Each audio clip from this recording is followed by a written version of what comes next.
Seres vivos, el universo y las matemáticas.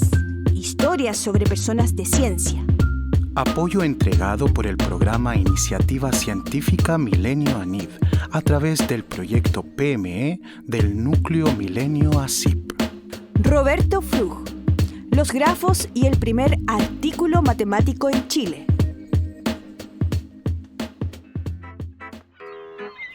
Qué bonito visitar de nuevo Valparaíso, hace tiempo que no veníamos. Ay, sí, mira el mar. Ay, qué bacán que nos tocó un día de sol. Ay, te dije que era buena idea venir.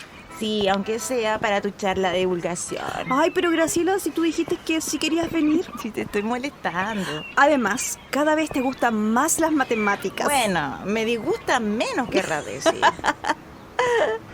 Oye, tienes razón. Cada vez que entiendo alguna idea detrás de la teoría, me hace más sentido lo que hemos aprendido en la escuela. Y el club de matemáticas ha ayudado. Oh, sí, es cierto. Y las charlas explora. También. Y yo creo que ya asistió a muchas actividades como esta, eso sí. ¿Ya lo ves? Y tú decías que esto eran cosas de ñoñas. Bueno, algunas sí las son. Pero algunas son muy entretenidas. Esta charla se ve muy interesante. Sí, de verdad que sí. ¿Te interesó el tema, cierto? Sí, eso de la topología es súper interesante. Las propiedades que son parecidas a las geometrías, pero son elásticas. ¡Eso! Que no cambian con movimientos continuos. ¿Y cómo era esto de las redes de internet o mapas del metro? Grafos. De hecho, la charla de hoy será de teoría de grafos. Y de la historia del matemático, el de los primeros artículos de matemáticas en Chile. Roberto Frug. ¿Cómo era? Roberto Frucht. Era alemán. Nací en lo que entonces era Austria, que ahora conocerán como República Checa, pero viví en Alemania desde pequeño, cuando toda mi familia se trasladó para allá.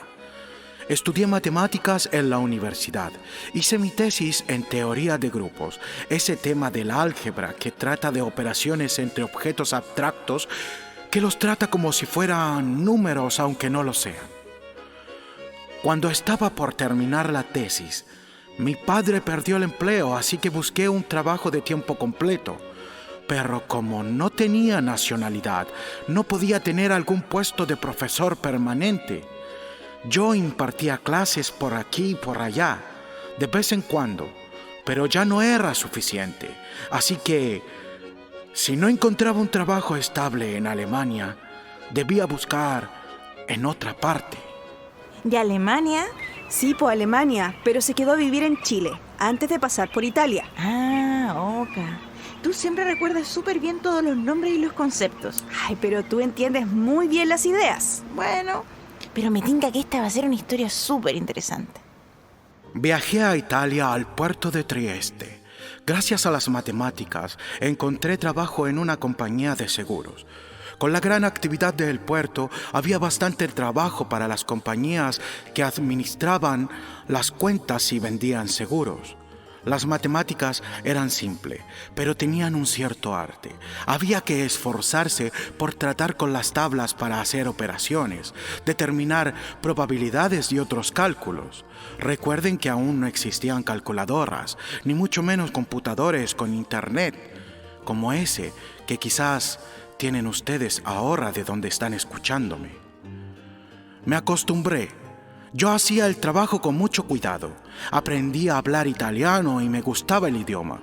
No tardé en hacerme entender, aunque no movía tanto las manos como hacen los italianos para hablar.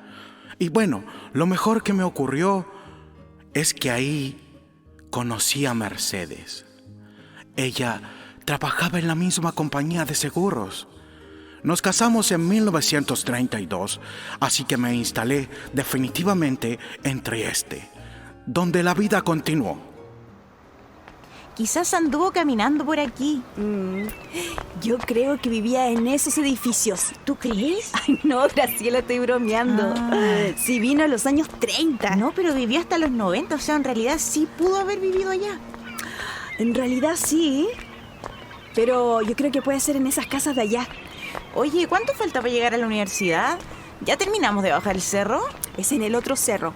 Ahora debemos subirlo. ¿La dura? Escribí en italiano varios artículos sobre contabilidad, pero también me hice el tiempo para retomar la investigación que hice en el doctorado y de escribir algunos artículos. Eso los escribía en alemán, porque yo siempre había pensado las matemáticas en alemán. Dedicarle más tiempo a las matemáticas me llenaba de energía y me animaba, pero en realidad no tenía nuevos problemas para investigar, y ustedes saben que todas las personas que hacemos matemáticas nos alimentamos de problemas. Pero como no trabajaba en una universidad, no era tan fácil encontrarlos. No tenía problemas que resolver.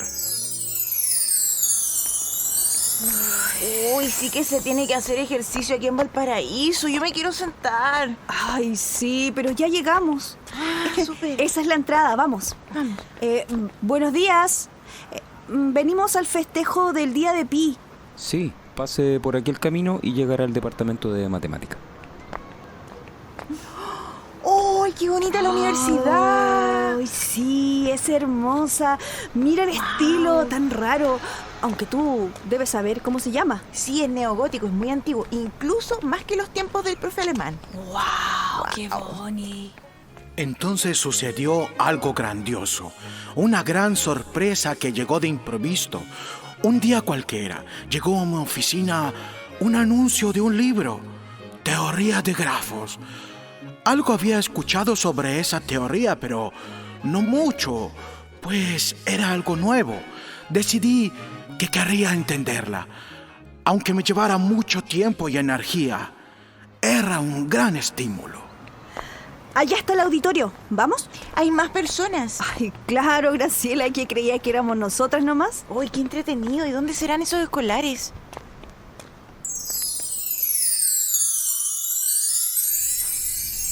Imaginen dos islas en un río, conectadas entre sí por un puente.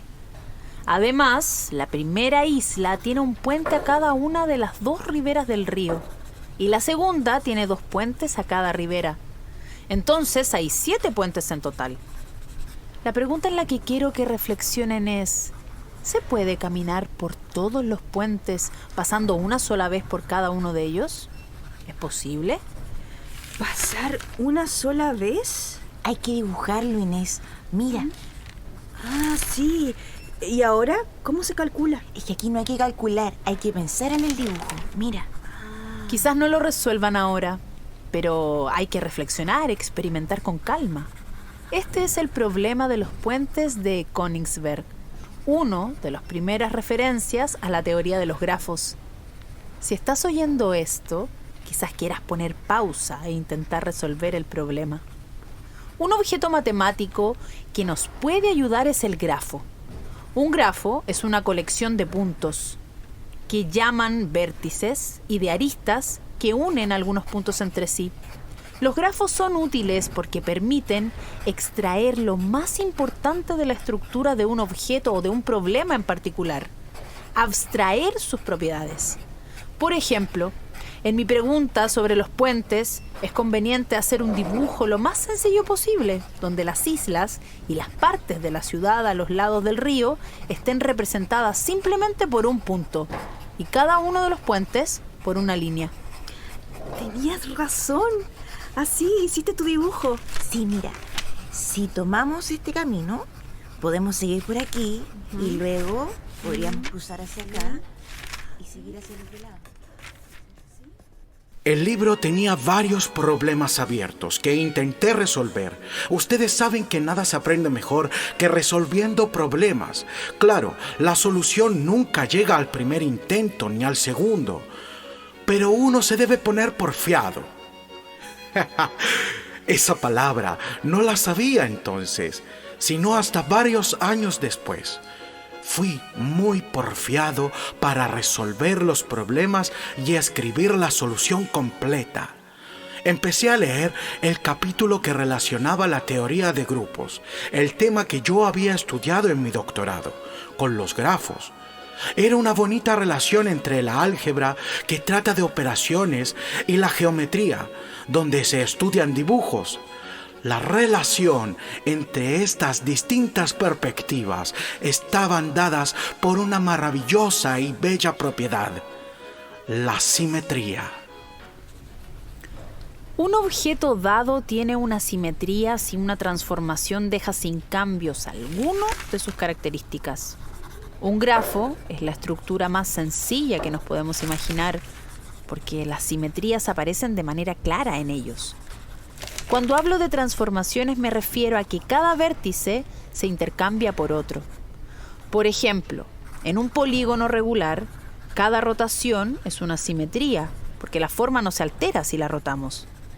En el grafo que forma la letra X, con sus 5 vértices, el punto central y los 4 extremos, ninguna transformación que cambie el centro por alguno de los otros vértices puede ser una simetría.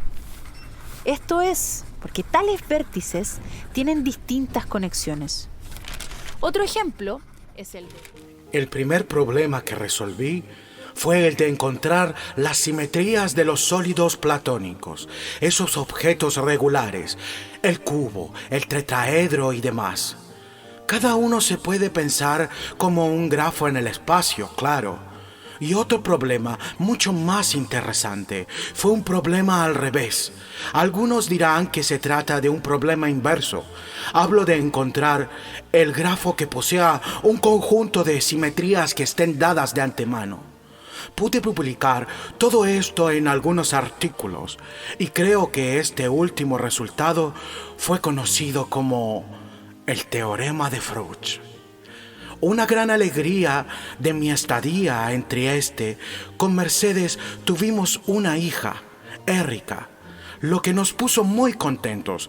Pero las noticias en Europa no eran alegres. El nazismo avanzaba en Alemania y el fascismo también crecía en Italia. El ambiente era negro, las leyes laborales se endurecieron para los extranjeros.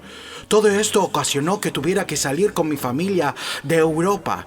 Mercedes tenía parientes en Argentina, así que decidimos viajar hasta allá. Llegamos a Buenos Aires, otro puerto, pero este más tranquilo. Conseguí un trabajo similar también en una compañía de seguros. Gracias a que había aprendido el italiano, aprender el español no fue difícil. Además, pude continuar con las matemáticas. Publiqué algunos artículos en alemán y en español. Me gustaba Buenos Aires, pero otra vez, de manera inesperada, llegó una sorpresa. Una opción de trabajo en una universidad en Valparaíso. Otro puerto. Ahora frente al Pacífico, en Chile. Lo mejor era que se trataba de una universidad. Yo podría dedicarme con más alegría a las matemáticas. El estudio de las simetrías y de otras propiedades en los grafos es muy importante para las matemáticas y también para las distintas ciencias. En química, por ejemplo, ¿han visto los diagramas de las moléculas? Estos también son grafos. O en los circuitos eléctricos, entre otras aplicaciones también. Ahora les quiero dejar otro problema.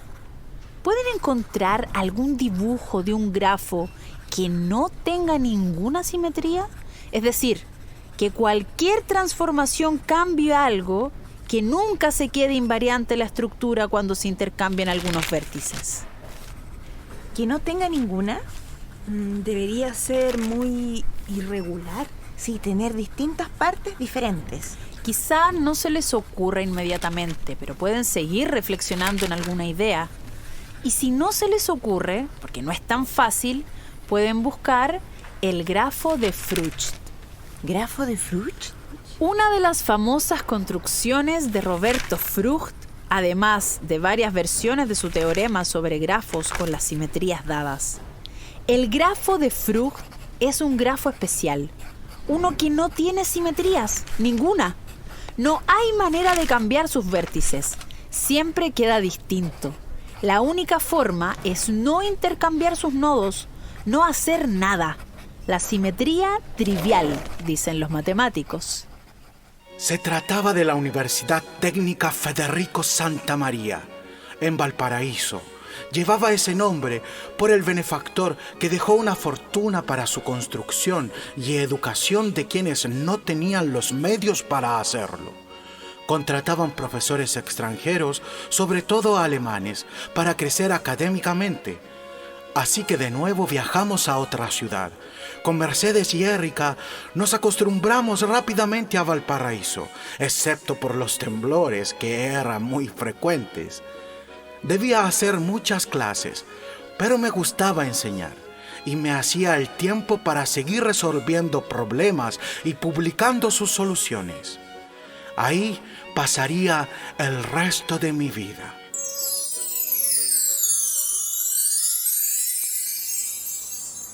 ¡Qué interesante todo! Sí, me imagino que hay personas que actualmente siguen resolviendo estos problemas e investigando. Eso dijo la profe. Sí, aunque me pregunto si habrán mujeres. Los teoremas y los nombres de los libros siempre son de hombres. Tienes razón. Preguntémosle a la profe. Ven. Muy buena pregunta. Sí, hay mujeres que hacen ciencias, claro.